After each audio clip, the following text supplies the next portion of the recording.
Fala pessoal, todo mês eu faço um vídeo comentando sobre o método do décimo Bazin e este vídeo é a atualização para o mês de abril, já que várias ações caíram, outras subiram e consequentemente como o Dividend Yield está relacionado com a cotação atual e o provento pago, então essa relação acaba mudando. E lembrando que esse vídeo é totalmente educativo e nada é recomendação de compra ou de venda. E o link do livro do décimo Bazin estará na descrição do vídeo. Faça fortuna com ações antes que seja tarde. Aí cabe destacar, um ponto importante é que na hora que eu estou gravando, o Ibovespa está na pontuação de cerca de 103 mil pontos e perceba que o Ibovespa, aqui em laranja, está praticamente de lado desde 2019 para cá, enquanto as ações de dividendos continuam subindo. E nessa janela destacada, da metade de 2011 para cá, o IDIV entregou 157%, e o Ibovespa apenas 57%, ou seja, 100 pontos percentuais a mais. E nesse grande período de tempo, de mais de 10 anos, certamente seu capital será elevado e obter 100 pontos percentuais a mais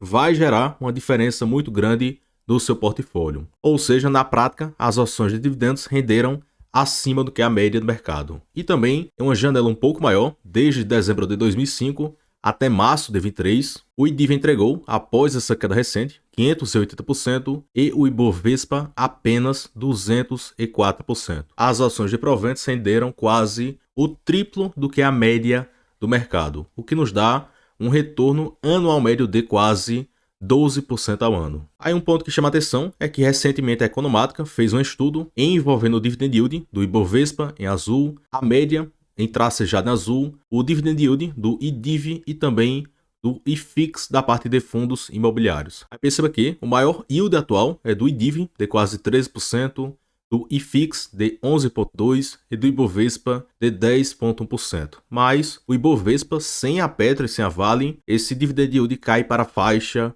de 4%. Então só está elevado por causa da Petro e da Vale. Aí outro ponto muito bom é que eu não gosto de olhar só de forma isolada, por exemplo, esse pico de Dividend Yield em cada ano aqui destacado, e o mais interessante é tentar olhar para essa média, que é quanto mais ou menos a nossa carteira tende a gerar. Aí, por exemplo, nessa janela destacada, de janeiro de 2013 até fevereiro de 2023, a média do Dividend Yield do IDIV, que é o índice de dividendos, foi de 7,3%. Mas sim, tem várias ações que no momento estão pagando bem mais do que 7,3%. Aí para vocês terem noção de quanto investir para obter certa renda passiva, 1.000 por mês, com esse dividend yield médio do IDIV, são necessários aí na faixa de 160 mil para obter 5.000 por mês, na faixa de 800 mil, e para conseguir 10 mil por mês na média, cerca de 1,6 milhão. Mas sim, concordo totalmente e tem várias ações que já estão pagando 10, 12, 13% de yield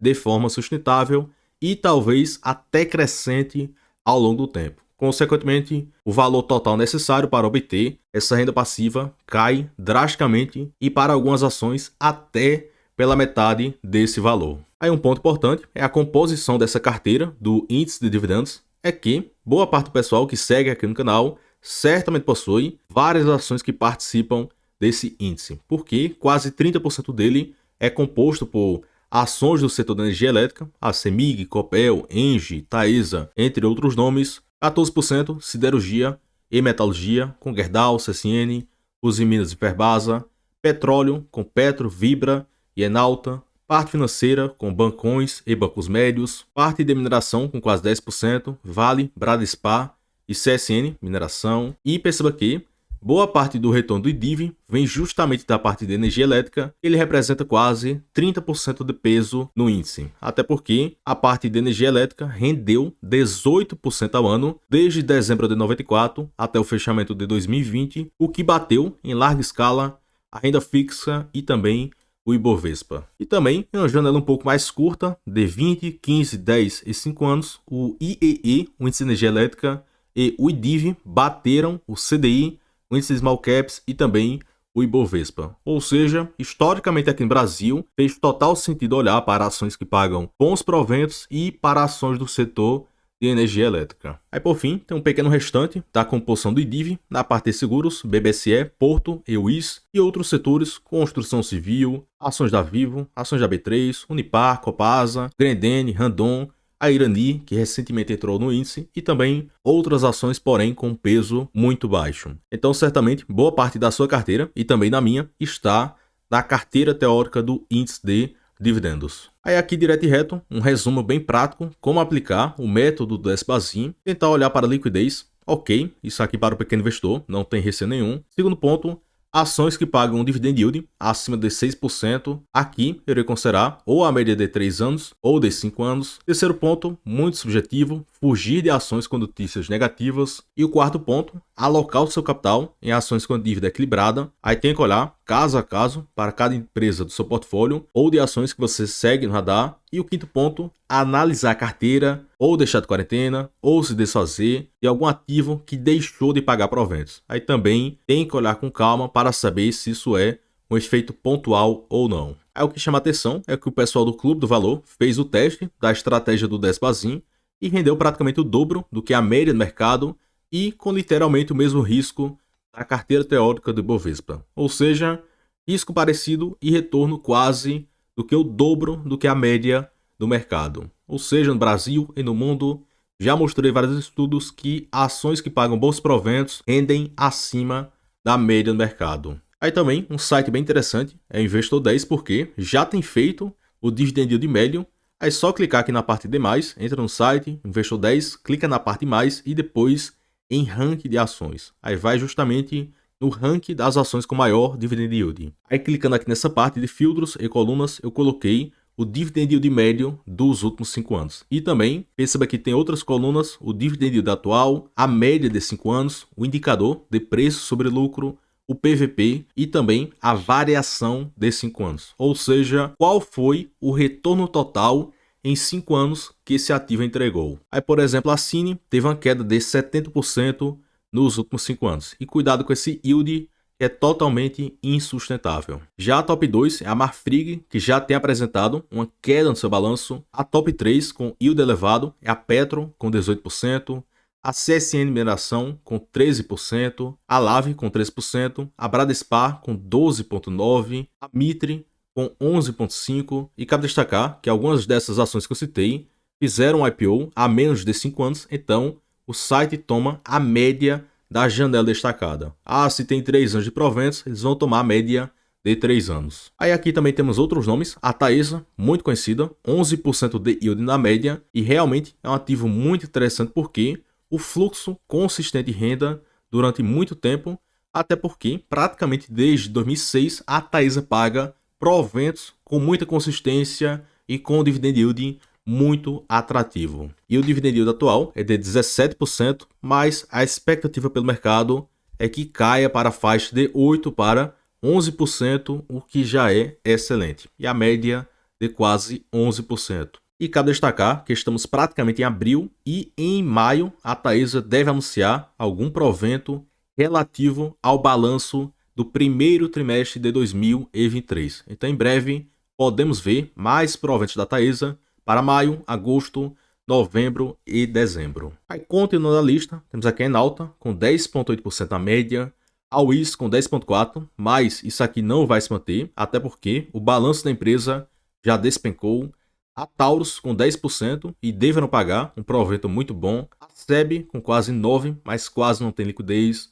A Comgás com quase 10%, mas a liquidez é muito baixa. O banco BMG com 9,8% e até tem pagado 18%, mas em particular os números estão muito ruins de rentabilidade, Basileia, ROI muito baixo, inadimplência elevada. Então eu acredito que existem bancos mais interessantes. Aí tem o Banco do Pará, que não tem liquidez, CSN com 9% na média, Tronox com 9,3%, mas a liquidez é baixa e a empresa é péssima para repassar informações. Quem entrar no site DRI praticamente não tem informação da empresa. Já outro nome é o Banrisul, que tem pagado um provento muito bom, similar à sua média, de 9%.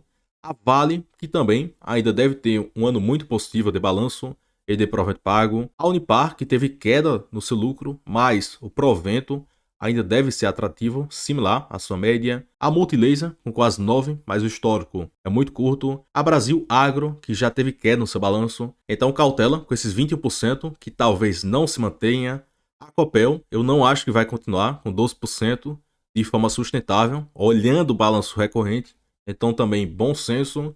Eu acho que a Copel tem condições de pagar de 6 a 8% na sua normalidade. Aí também temos outros nomes, Direcional com 8% na média, Alied 8,4%, mas foi um IPO recente, e a BB Seguridade com 8,4% nessa média, mas eu acho que a empresa deve pagar além de 10%, Banco do Brasil com 8% de média, e eu até postei recentemente no canal sobre esse vídeo de como obter 100, 500 e R$ 1.000 por mês de renda passiva, e a expectativa é que o banco pague além de 12% conforme as projeções do próprio banco. Aí também tem a CEMIG, que recentemente divulgaram um plano muito bom, de mais de 40 bilhões em investimentos, e a CEMIG tem um potencial de crescimento muito bom, principalmente se esse investimento for rentável e a empresa não está cara, por um PL na faixa de 6. E o dividend yield está atrativo. Aí também tem outros nomes para quem quiser olhar com calma: Vibra Energia, Gerdau, Mali Metal Leve, que está com uma grande proposta,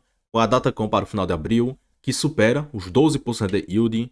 Aí temos a Metalúrgica Gerdau, a IOSP, a Rede, a Eternit, a Melk, a Graziotin, Braskem, Santander, que deve manter esses 6 para 7%, CPFL, que o provento deve cair, porque eles anunciaram apenas 50% payout, Electron, quase não tem liquidez, Banco Banestes, que está com o provento em aberto, com a Datacom para maio, e o provento deve continuar atrativo, Banco da Amazônia também, mas não tem liquidez. Banco ABC, que soltou um fato relevante e péssimo, que eles estavam pagando trimestralmente, mas irão mudar para pagamentos semestrais. Aí por fim, para quem quiser pausar e olhar com calma, Equatorial com 6%, Qualicorp, que reportou prejuízo, Movida, que também teve queda no balanço, Verbasa com 6% a média, e eu acho que irá se manter, Bradescão, que está com yield atual acima da sua média, porque ele está muito barato em indicadores por um PL de 5,9 e o PVP de 0,79, que é praticamente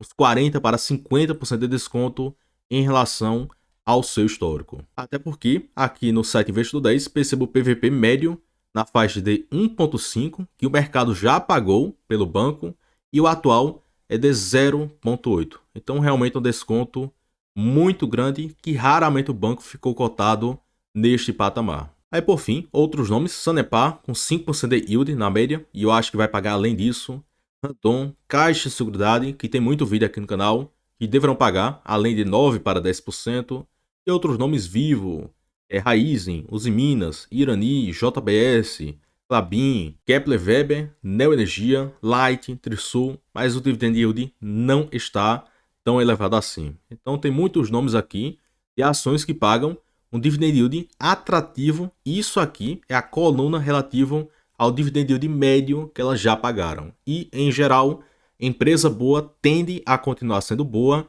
e se o lucro permanecer bom e o preço atrativo, então o dividend yield deve continuar interessante. Então, pessoal, terminamos mais um vídeo comentando aí sobre a estratégia do Despazin para o mês de abril. E comentem dúvidas e sugestões, e deixe o gostei no vídeo, se inscreva no canal, e até o próximo vídeo, e forte abraço.